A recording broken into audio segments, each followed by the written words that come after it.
Pero cómo me gusta esta sintonía.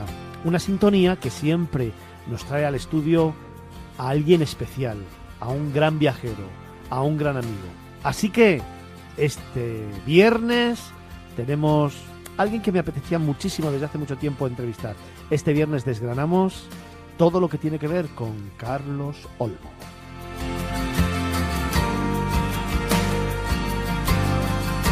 Y es que a los 16 años dio la vuelta a España con un amigo durante el verano de 1976.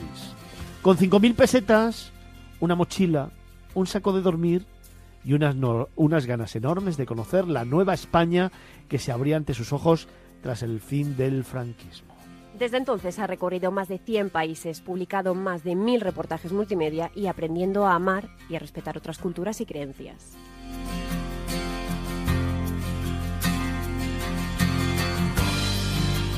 Como él mismo comenta, a partir del año 2000 comenzó a dedicarse a viajar para vivir en vez de vivir para viajar, con el proyecto Vagamundos, para viajeros sin prisas, que nació del deseo de viajar sin horarios, sin objetivos, disfrutando de cada lugar y de las personas que lo habitan.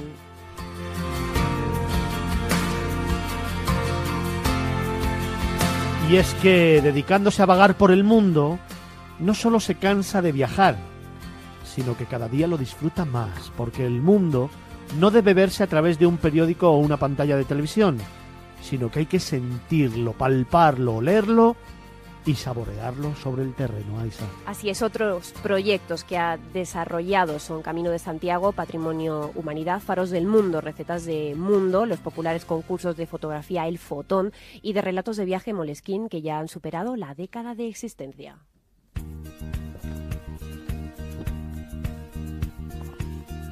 Carlos Olmo, que como contábamos esta mañana, se incorpora al equipo de tertulianos de esta casa, de este programa de Miradas Viajeras, para darnos también una visión diferente del sector turístico. De los viajes, de los destinos y de los lugares que conoce y que, como él mismo dice, hay que sentir, palpar, oler y saborear sobre el terreno. Carlos Olmo le tenemos aquí, en los estudios centrales de Capital Radio, en Almagro 46, iniciando esta sección de nuestro personaje viajero. Buenos días. Hola, muy buenos días, Fernando, y muchísimas gracias por hacerme recuperar esta casa que siempre ha sido mía, la radio, y estoy encantado de volver a estar delante de un micrófono. Mira, a mí se me ponen los pelos de punta ahora mismo hablando contigo, porque primero era una entrevista que tenía muchas ganas de hacer, como en su momento hicimos también a José Luis Arralde, como hicimos a Felipe Alonso, como hemos hecho a los diferentes colaboradores de este programa, pero segundo, porque siempre que hablamos tú y yo, en las presentaciones donde nos hemos visto, en los viajes, en las cosas, al final siempre predomina la sinceridad, pero sobre todo la emoción de los destinos, de las cosas que hacemos, de lo que trabajamos, de cómo funcionamos y de cómo vemos el sector turístico, y eso a mí me apasiona. Y verte aquí, delante de mí, para esta entrevista, wow, especial, ¿eh? Miau. Miau. Carlos, desde los 16 años que das la vuelta al mundo. A España. A España, perdón, a España. Y con un amigo y 5.000 pelas en el bolsillo. Sí, fue una pequeña locura en la cual, por supuesto, tuve que mentir a mis padres. Mi amigo vivía en La Coruña, pero era riojano. Ajá. Y les dijimos a nuestros respectivos padres que íbamos a ir a La Rioja a visitar el pueblo, Soto del Rincón, me acuerdo perfectamente. Lo que no dijimos es que en el camino recorreríamos como 3.000 kilómetros más o menos. Y eso, muy básico todo, muy mochilero por necesidad en ese momento, pero ahí se plantó una semilla que, bueno, pues en el año 2000 se convirtió en un estilo de vida. Oye, 3.000 kilómetros, ¿y cómo hacíais eso? ¿Cómo en aquel entonces? Estamos hablando del año 1976, exacto, ¿no? ¿Cómo hacíais eso? Bueno, en España estaba todo por hacer, después de 40 años que bueno, tuvimos lo que tuvimos y, bueno, prácticamente lo recorrimos todo en autostop. O sea, que se podía hacer en ese momento. Ajá. No nos pasó nada, salvo encontrarnos muchos personajes bastante pintorescos, curiosos y no locos a veces, pues sobre todo en la costa mediterránea, porque ya estaba muy visitada por turistas de media Europa. Entonces viajamos en coches con franceses, con alemanes, con británicos. O sea, que fue una escuela de vida condensada en 3 meses de verano, donde no comimos prácticamente caliente ningún día, hasta que llegamos al Rincón de Soto, y allí sí que ya nos recuperaron la salud y el estómago, pero que fue una experiencia vital que, bueno, como decía antes, fue una semilla que germinó luego un proyecto vital que a día de hoy sigue, 17 años después de haber comenzado Vagamundos en el año 2000. Eso te iba a preguntar, año 2000, comienza Vagamundos bajo la premisa viajar para vivir en vez de vivir para viajar. Qué bonito. Más que bonito, era una cuestión de necesidad, porque yo pues trabajé en multinacionales muchos años donde pues ganas mucho dinero, tienes trabajos muy bonitos. Yo era director de marketing y el marketing siempre me ha fascinado, pero te exprimen hasta la última gota de sangre, de energía. Yo además era el único soltero de todo el equipo directivo y los viajes que nadie quería me los enchufaba a mí. Yo nunca decía que no, un viaje. Lo que pasa es que no es lo mismo viajar como hago ahora, pues sin prisas, sin que pues, tener que levantarte a las 5 de la mañana para agarrar un puente aéreo, el primero, estar en Barcelona a las 8 y a las 8:30 en la reunión y regresar a las 10 de la noche reventado a tu casa porque no has tenido casi ni tiempo para ir a comer a un sitio que te apetecería, con lo cual pues fue un cambio necesario, vital, pues de vivir para viajar a viajar para vivir. Vagamundos, un proyecto que nace para viajeros sin prisas, que nace del deseo de viajar sin horarios, sin objetivos y disfrutando de cada lugar y de las personas que lo habitan. Esta es una declaración de intenciones de lo que es el mundo blogger, precisamente, o de lo que debiera ser. Sí, curiosamente en ese momento, cuando yo empecé, la palabra blog que existía, pero en inglés, pero para definir otra cosa, no existía para definir pues una bitácora de viajes, que es la palabra española, que es una pena que no se haya quedado como tal. Bonita, además, una palabra muy bonita y que además habla mucho también del mundo marino, que es un mundo que me fascina, y me da pena que se haya quedado, pero bueno, la realidad es que yo en ese momento, cuando me decían lo que hacía, yo decía, pues tengo una web de viajes. Y dice, pero ¿vendes viajes? ¿Eres guía? No, yo no vendo nada. Ah, entonces, ¿cómo vives? Bueno, mal vivo de viajar, pero hago lo que me apetece, con lo cual pues soy más rico que nunca. Al final vivías de contar, sentir, palpar, oler y saborear los destinos sobre el terreno, claro, que es lo que haces a día de hoy. Exactamente, y sobre todo lo hago con lo más valioso que tiene uno, que es el tiempo, porque muchas veces tenemos el dinero, tenemos los recursos, tenemos un buen coche o tenemos la posibilidad de volar a donde queramos, pero nos falta el tiempo, que es lo más valioso, o ese tiempo lo tenemos que condensar en 2 semanas de vacaciones y claro, llegar a un país, llegar a un destino donde pues todo es nuevo, todo es diferente, la gastronomía, la cultura, la historia. Si solo le dedicas un día o 2 días, pues te vas a quedar solamente con el barniz exterior, ¿no? Entonces yo si llego a un sitio me gusta, y a veces no te sabría decir las razones por las que me gusta, tampoco las interiorizo, sencillamente me gusta. Me puedo quedar una semana, me puedo quedar un mes. El año pasado en primavera me fui a México, empecé en la Riviera Maya, pero podía haberme ido a Centroamérica y al final estuve los casi 4 meses de viaje en México. Acabé en el otro extremo, en la Baja California, un mundo totalmente diferente y opuesto de la Riviera Maya. Entonces el viajar sin planes significa que estás mucho más abierto y mucho más receptivo a todo tipo de sensaciones, de imágenes, de todo.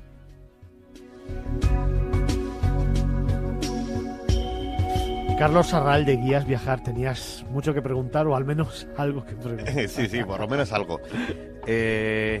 Yo quería saber, claro, porque comentas, tú lo que has dicho ahora es que tú viajas y luego ya vas probando, vas variando tu viaje en función de lo que vas viendo. ¿Hasta qué punto te gusta improvisar? Hasta el punto de que normalmente muchas veces no tengo ni billete de vuelta. Wow.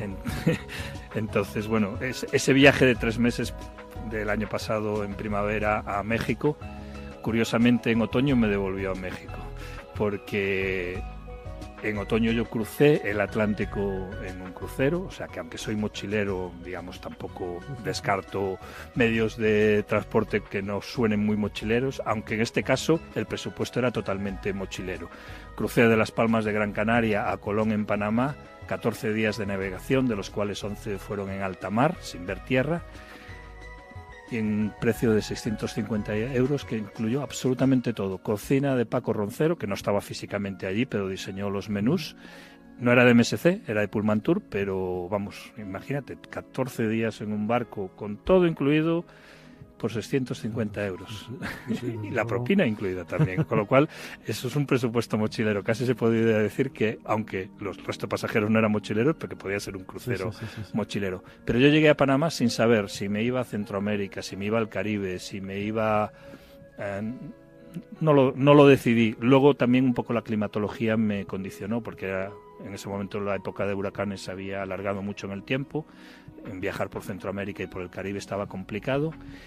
Y fue un post que vi en Facebook de un dueño de un centro de buceo en Baja California, que me había dicho en primavera, la mejor época para bucear en la Baja California, que es uno de los mejores destinos del mundo de buceo, es otoño. Y en octubre, noviembre. Y dije yo, estoy en octubre, estoy en Panamá, por aquí el clima me está complicando mucho la cosa. 2 días después estaba aterrizando en Baja California y buceando de verdad, para mí el mejor destino del mundo, y tengo más de 500 inversiones en unos 30 países de buceo. José Luis. Sí, claro, esta forma de viajar que tienes, y que ya lo hemos hablado muchas veces, pero claro, implica viajar solo, ¿no? O no, o me equivoco, o viajar solo, justo lo que te incita es a conocer mucha más gente, y al final también la otra, un poco la evolución sería, no terminas casándote, porque yo he conocido gente que lleva años haciendo eso, pero al final se cansan. O sea, dicen, ya ha sido una etapa. Es que lo bueno que tiene que cuando viajas solo es que observas mucho, porque tienes mucho tiempo, también tienes mucho tiempo de estar contigo mismo, o sea, te tienes que llevar bien, o si te llevas mal, pues acabar llegando a un acuerdo de no agresión, ¿no? Y entonces yo, por ejemplo, había conocido muchos viajeros británicos, sobre todo, son creo que los viajeros de más larga distancia y tiempo que me he encontrado por el mundo adelante. Entonces, gente que efectivamente yo veía, llevaban 2 años dando la vuelta al mundo, 3 años, y yo notaba que les faltaba el brillo en el ojo, la chispa, estaban cansados. Pero es como ir en bicicleta, si te paras, te caes. Entonces seguían viajando, pero ya por rutina. Entonces, por eso yo me inventé lo de, sí, viajar, y para viajeros sin prisas, pero de los 10 primeros años de Vagamundos viajaba durante 6 meses, tranquilamente, sin agotarme físicamente, estando tiempo en sitios, pero luego regresaba a mi terruño, que es Galicia. Cuando al mundo has hablado real, ¿no? de paraíso atlántico, pues se me han puesto a mí los pelos como escarpias, porque aunque haya viajado por más de 100 países, mi tierra, mis raíces siguen siendo Galicia. Y esos 6 meses que pasaba en España eran de calidad, porque no tenía que volver a una oficina, podía estar 2 meses en La Coruña con mi familia, sin prisa, sin agobio, sin estrés. Y ya lo último, ya el remate, algo que no jamás me podía imaginar, es que llevando una vida seminómada como llevo, desde que empecé Vagamundos, tengo pareja estable, cosa que antes no había tenido nunca. Era un cabeza loca. O sea que a día de hoy no acabo de verle un inconveniente al estilo de vida que llevo. Si alguno de vosotros lo conocéis, decírmelo, porque yo no se lo encuentro. Yo quería preguntarte también, ¿en qué han cambiado los viajes con la aparición de las nuevas tecnologías? En cuanto a que te sea más fácil o no, porque me imagino que hace unos años viajabas un poco sin saber lo que querías ver, a ir viendo lo que te va apareciendo, y ahora a lo mejor has programado ya algunos sitios que quieres visitar. No, y en eso soy muy atípico también. Yo me documento mucho de los sitios después de visitarlos, porque no me gusta ir condicionado por... Yo leo muchísimo, de hecho... El concurso que tengo de Moleskine desde hace 12 años es un concurso viajero de relatos de viaje, y soy un gran lector.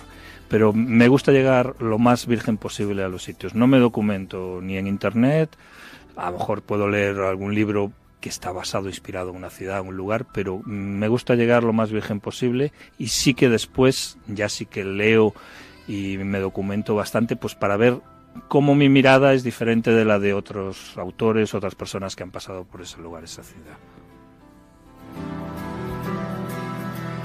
Estamos hablando con Carlos Olmo, tertuliano de este programa, que se incorpora además en la edición de hoy, y que es uno de los grandes amigos, blogger, viajero, periodista, y una persona que nos tiene muchas cosas que contar. Así que ahora, en tan solo unos segundos, comenzamos ese cuestionario del amigo viajero.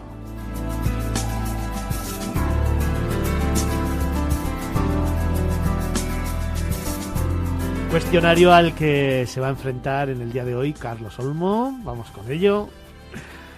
Ese viaje que nunca olvidarás. Pues ya lo hemos comentado antes, ese primer viaje al que fui totalmente inocente, prácticamente no había salido de Galicia, tenía 16 años, vengo de una familia de clase media que mis padres no han salido nunca de España, incluso a día de hoy, y su luna de miel, que se casaron en La Coruña, fue a la Torre de Hércules a hacer las fotos. Entonces, a pesar de venir de una familia no viajera, ese viaje iniciático, durmiendo en playas, nos robaron la mochila en la playa de Benidorm, en la playa del Sardinero en Santander vino la Guardia Civil a decirnos que nos iban a detener por vagos y maleantes. Estábamos pasando mucho frío y le dijimos que encantados que nos llevaran al cuartelillo porque por lo menos pasaríamos la noche con menos frío.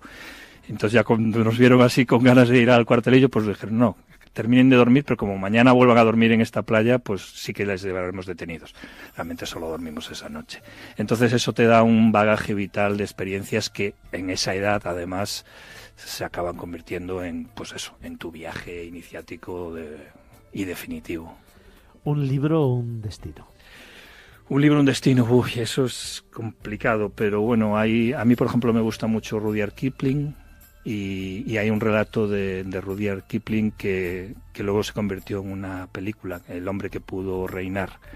Y aquellos que tenemos cierta edad seguramente recordamos a Michael Caine y a Sean Connery en aquellas aventuras por un reino ficticio que era algo así como Kirguistán, pero que todo el mundo identificaba como el Himalaya, alguno de los reinos del Himalaya.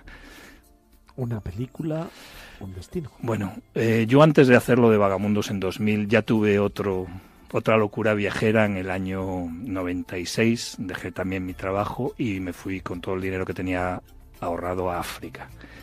Y estuve pues prácticamente 6 meses hasta que se me acabó el dinero por África. Y ese viaje estuvo en parte influenciado por una película que me fascinó también, de un clásico, que es La Reina de África, director John Huston y actores protagonistas Katharine Hepburn y el querido amigo Humphrey Bogart, que además estuvo nominado 3 veces al Oscar y lo consiguió por esta película, que es su papel más atípico. La única película, decían, en la cual Humphrey Bogart sonríe y se ríe.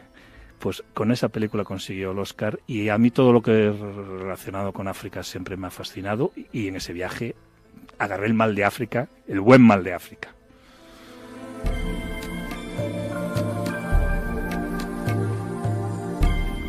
El plan de viaje perfecto. Pues mira, aquí se dan citas de viaje y una que yo he hecho mía desde el principio de Vagamundos y casi desde siempre es que al que no tiene planes no le pueden fallar. Y por eso digo que el plan de viaje perfecto es el que no existe para mí. Improvisación. Efectivamente. Un lugar para olvidarse del mundo. Bueno, hay unos cuantos de los que he estado y algunos de ellos nunca lo diré en público porque el día que quiera olvidarme de verdad de todo, pues seguramente no quiero compartirlo con demasiada gente. Pero bueno, voy a darte 2. Uno muy cercano, Parque Nacional de las Islas Atlánticas, las Islas Cíes, donde también tuve experiencias iniciáticas, también en esas fechas del 75, 76, 77, cuando no era ni parque nacional, ni era un sitio demasiado visitado, y era un reducto hippie en España, de los que había en aquella época. Y uno muy lejano, en las Antípodas, que es uno de los países que más me fascina y me gusta, que es Nueva Zelanda. Ahí te puedes olvidar totalmente del mundo. Una sensación que recordarás siempre.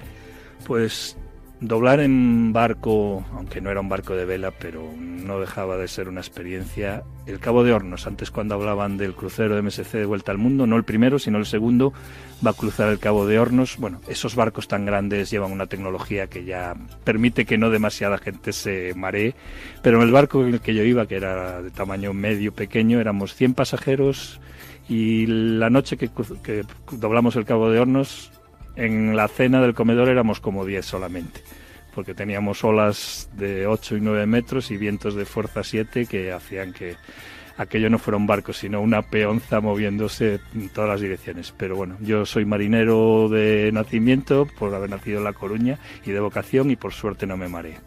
Una escapada de fin de semana. Bueno, pues te diría, y es también por una de las cosas que me gusta mucho, que es cualquiera de las 15 ciudades patrimonio de la humanidad de España, de esos 40 y algo lugares patrimonio que tenemos, es escapada perfecta, porque tenemos de todo, cultura, gastronomía, historia, la que disfrutar. Carlos, ¿un refugio de invierno? Pues cercano, pero no tanto, pero sí que podemos decir que con el fresquete que tenemos en Madrid estos días, te agarras un vuelo de 2 horas y poco y te plantas en Canarias, cualquiera de las islas. Para mí especialmente me gusta mucho Tenerife por, bueno, pues esa maravilla que tiene ahí, que es el Parque Nacional del Teide, y las múltiples posibilidades que hay de todo. Oye, ¿y un lugar donde te quedarías a vivir? Esa es la gran pregunta del millón. La gente me dice, oye, tú que has estado en más de 100 países, ¿cuál es el mejor lugar? Yo siempre digo que el próximo. Yo tengo todavía unas ganas locas de conocer nuevos sitios y aunque conozca 100 o 100 y algo, todavía me faltan casi 100 por conocer. Por lo menos los 195 países reconocidos oficialmente por la ONU, me faltan muchos. No tengo la intención de visitarlos todos, pero bueno, cuando ya encuentre el lugar te lo diré. Ese lugar al que siempre vuelves. Bueno, en Galicia por razones familiares, por razones sentimentales y porque me sigue pareciendo uno de los mejores destinos de España. Ya no llueve en la mitad de lo que llovía cuando yo me vine a vivir a Madrid, que era mucho, y sigue manteniendo pues realmente una autenticidad en todo lo gastronómico, en todo lo paisajístico, realmente espectacular. ¿Y ese rincón secreto de Carlos Olmo? Bueno, voy a seguir un poquito más con Galicia, pero no voy a abusar para que no digáis que soy chauvinista, pero hay un lugar fascinante que cuando yo lo descubrí era también adolescente y que en ese momento estaba totalmente abandonado, el monasterio de Cabeiro. Es un lugar absolutamente mágico, muy cerca de Pontedeume, que es una localidad que está entre La Coruña y Ferrol. Puente del Eume en gallego, porque es un puente de piedra que cruza el río Eume. Y a como 12 kilómetros río arriba está el monasterio de Cabeiro, que tiene 1100 años de historia.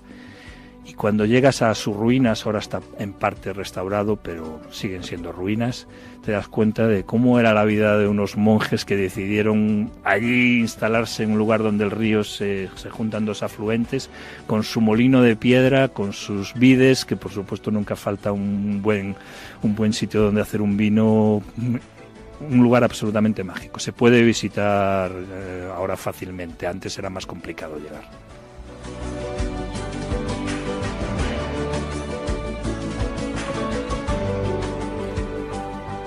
Un atardecer.